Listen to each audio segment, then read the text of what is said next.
Good morning students. मेरे पिछले व्याख्यान में मैं आपको बता रहा था बीकॉम पार्ट सेकेंड ईयर के अंतर्गत EAFM फर्स्ट राजस्थान में आर्थिक पर्यावरण विषय में राजस्थान की अर्थव्यवस्था की समस्याओं के बारे में मैं चर्चा कर रहा था और राजस्थान में अकाल व सूखे की स्थिति के कारणों के बारे में मैंने प्राकृतिक कारणों का उल्लेख किया था। इन प्राकृतिक कारणों से राज्य में अकाल व सूखे की स्थिति रहती है। आज हम चर्चा करेंगे राजस्थान में अकाल व सूखे की स्थिति के आर्थिक कारण कौन से हैं। देखिए, राजस्थान में कृषि व औद्योगिक विकास के अभाव में गरीबी व आर्थिक विषमता की स्थिति बनी रहती है। राज्य को निरंतर वित्तीय कठिनाइयों का सामना करना पड़ता है और प्रमुख आर्थिक कारण निम्न प्रकार हैं। जैसे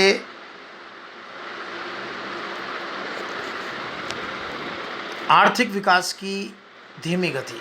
आर्थिक पिछड़ेपन के कारण राज्य का आर्थिक विकास नहीं हो पाया है। यहाँ कृषि एवं औद्योगिक विकास की दर भी बहुत कम रही है। कमज़ोर आर्थिक ढांचा। राज्य में आधारभूत ढांचा कमज़ोर है तथा इसका पर्याप्त विकास भी नहीं हुआ है। राज्य में विद्युत शक्ति, परिवहन व संचार के साधन, पानी, सिंचाई की सुविधाएं आदि के अभाव में राज्य के विकास को पर्याप्त गति नहीं मिल पाई है। परिणाम स्वरूप राज्य में अकाल व सूखे की परिस्थितियाँ बनी रहती है। इसी तरह से सिंचाई के साधनों की भी कमी हमें देखने को मिलती है।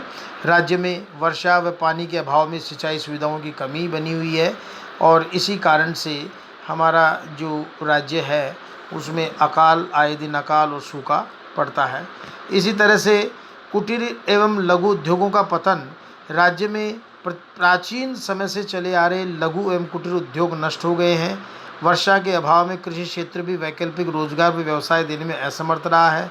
अकाल व सूखे के दिनों में तो इन्हें पेट भरने के लिए अपने मूल स्थान तक को छोड़कर अन्यत्र जाना पड़ा है। इसी तरह से उचित जल प्रबंध का अभाव भी है। राजस्थान में वर्षा के जल का समुचित उपयोग नहीं हो पाने के कारण सिंचाई के लिए पर्याप्त जल उपलब्ध नहीं हो पाता है। इसके लिए राज्य में छोटे छोटे बांध बनाकर वर्षा के जल को रोकने की आवश्यकता है, तभी जो है उचित जल प्रबंध किया जाना संभव है। इसी तरह से वित्तीय संकट। राजस्थान अभाव एवं सूखे वाला राज्य है। यहाँ सदैव वित्तीय साधनों का अभाव रहता है। इस कारण राज्य में अकाल व सूखे के निवारण के लिए दीर्घकालीन एवं स्थायी उपाय अपनाने में कठिनाई आती है। इसी तरह से सामाजिक कारण भी हैं जिम्मेवार हमारे राज्य में अकाल व सूखे की स्थिति के लिए। उसके अंतर्गत देखिए, राज्य की सामाजिक स्थिति भी अकाल एवं सूखे के लिए उत्तरदायी है। प्रमुख सामाजिक कारण निम्न प्रकार से हम देख सकते हैं। गरीबी। राज्य की अधिकांश जनसंख्या गरीब एवं निर्धन है। उन्हें जीवन यापन के लिए जलाने के लिए जंगलों से लकड़ी काटकर लानी होती है। इस व्यवस्था से वन विनाश को बढ़ावा मिलता है और जंगल नष्ट हो जाते हैं। इसी तरह से आपके चारागाहों का अभाव, यानी राज्य में पशु चराने के लिए पर्याप्त चारागाह नहीं है, जिससे अनियंत्रित रूप से पशुओं को चराया जाता है। अनियंत्रित चराई व पेड़ों के काटने से मिट्टी के कटाव की समस्या उत्पन्न हो गई है। राज्य में कृषि भूमि, वन भूमि, चारागाह भूमि आदि का संतुलन बिगड़ जाने से अकाल की स्थिति उत्पन्न हो गई है। इसी तरह से जनसंख्या में वृद्धि भी एक महत्वपूर्ण कारण है। राज्य में जनसंख्या वृद्धि दर भारतीय औसत से भी अधिक रही है और जनसंख्या वृद्धि दर के कारण राज्य के सीमित आर्थिक साधनों पर दबाव बढ़ा है और यही कारण है कि प्रति व्यक्ति आय कम हुई है, गरीबी हमारी बढ़ी है। राजनीतिक कारण भी जिम्मेवार है राज्य में अकाल व सूखे की समस्या के लिए। जैसे आपके राज्य में जल प्रबंध की स्थायी और दीर्घकालीन नीति का निर्माण नहीं हो सका है। विभिन्न योजनाओं में सरकार ने स्थायी राहत कार्यों की बजाय अस्थायी राहत पर ध्यान दिया है। इसी तरह राजनीतिक भेदभाव की प्रवृत्ति ने भी अकाल एवं सूखे की समस्या को दूर करने में कमजोरी दिखाई है। इसी तरह से विद्यार्थियों प्रशासनिक शिथिलता तथा भ्रष्टाचार राज्य में अकाल और सूखे की निरंतरता का एक अन्य प्रमुख राजनीतिक कारण रहा है। इस तरह से सूखा तथा अकाल के प्रभाव भी हैं। सूखा तथा अकाल का राजस्थान की अर्थव्यवस्था पर व्यापक प्रभाव पड़ा है और इसके कारण हमारी अर्थव्यवस्था का ढांचा लड़खड़ा गया है, विकास की गति मंद हुई है। यानी कहने का अर्थ ये है कि प्रदेश की अर्थव्यवस्था पर इसके बड़े प्रभाव पड़े हैं, जो इस प्रकार से है। जैसे दरिद्रता हमें देखने को मिलती है। सूखे और अकाल की स्थिति के कारण प्रदेश की अधिकांश जनता दरिद्रतापूर्ण जीवन बिताने के लिए विवश है।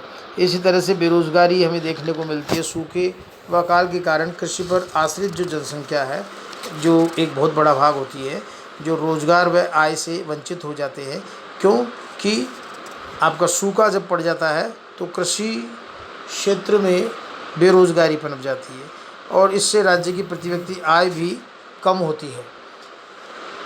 प्रति व्यक्ति आय भी कम हो जाती है और कहने का अर्थ ये है कि राज्य में उद्योग धंधों का विकास भी नहीं हो पाया है। कुल मिला के लोग काफ़ी समय तक बेकारी से जूझते रहते हैं। पशुधन की हानि का भी प्रभाव पड़ा है। प्रदेश में सूखे व अकाल के कारण पानी व चारे की कमी भी हमें देखने को मिलती है और पशुओं की अकाल मृत्यु, उत्पादकता में गिरावट तथा पशुओं के कुल उत्पादन में कमी आती है। जनसंख्या का पलायन अकाल व सूखे की समस्या से त्रस्त होकर उस क्षेत्र के लोग रोजगार की तलाश में अन्यत्र चले जाते हैं। इस कारण गाँवों की संख्या कम हो जाती है। पेयजल की समस्या भी हमें देखने को मिलती है। सूखे के कारण कुओं व तालाबों का पानी सूख जाता है, जिससे पेयजल की विकट समस्या उत्पन्न हो जाती है। मनुष्य व पशु पक्षी सभी पानी के अभाव का सामना करने को विवश होते हैं। वित्तीय संकट भी सरकार को अकाल व सूखा राहत कार्य के लिए वित्तीय जो संकट है आपका, वो भी जिम्मेवार है। इसके लिए सरकार को वित्तीय संकट का सामना करना पड़ता है। सरकार को अकाल राहत कार्यों पर खर्च करना पड़ता है। भू राजस्व निलंबित करने से भी भारी हानि होती है। इससे वित्तीय संकट बढ़ जाता है। विकास की गति भी अवरुद्ध हुई है। सरकार की राशि एक बड़ा भाग सूखे और अकाल पर खर्च होने के कारण विकास जो योजनाएं हैं उनके लिए पर्याप्त राशि नहीं बच पाती है। तो ये भी एक प्रभाव है। आर्थिक असमानता भी हमें देखने को मिलती है कि राज्य में कृषि पर जीवन यापन करने वाले लोगों की आर्थिक स्थिति खराब होने से आर्थिक विषमता की स्थिति उत्पन्न हो जाती है। इसी तरह से कृषि तथा औद्योगिक विकास में भी बाधा उत्पन्न होती है। सूखे और अकाल के कारण कृषि उत्पादन में तो बाधा पड़ती ही है, साथ ही उद्योग धंधे भी पिछड़ जाते हैं, क्योंकि उद्योगों की कृषि उत्पादन में कमी के कारण कच्चा माल नहीं मिल पाता है। लोगों की आय में कमी के कारण वस्तुओं की मांग में कमी आती है। इस कारण उद्योगपति इन क्षेत्रों में उद्योग स्थापित करने से कतराते हैं। राजस्व की जो हानि है वो भी देखने को मिलती है। राजस्व की सूखा व अकाल के कारण राज्य सरकार को प्रत्यक्ष व अप्रत्यक्ष रूप से राजस्व की हानि होती है। सरकार को अकाल प्रभावित क्षेत्रों में भू राजस्व निलंबित करना पड़ता है। तो ये सारे के सारे प्रभाव हमारे सूखे और अकाल के हमारी अर्थव्यवस्था या हमारे राज्य पर पड़ते हैं और आगे की बात हम नेक्स्ट अगले व्याख्यान में करेंगे। धन्यवाद। Thank you.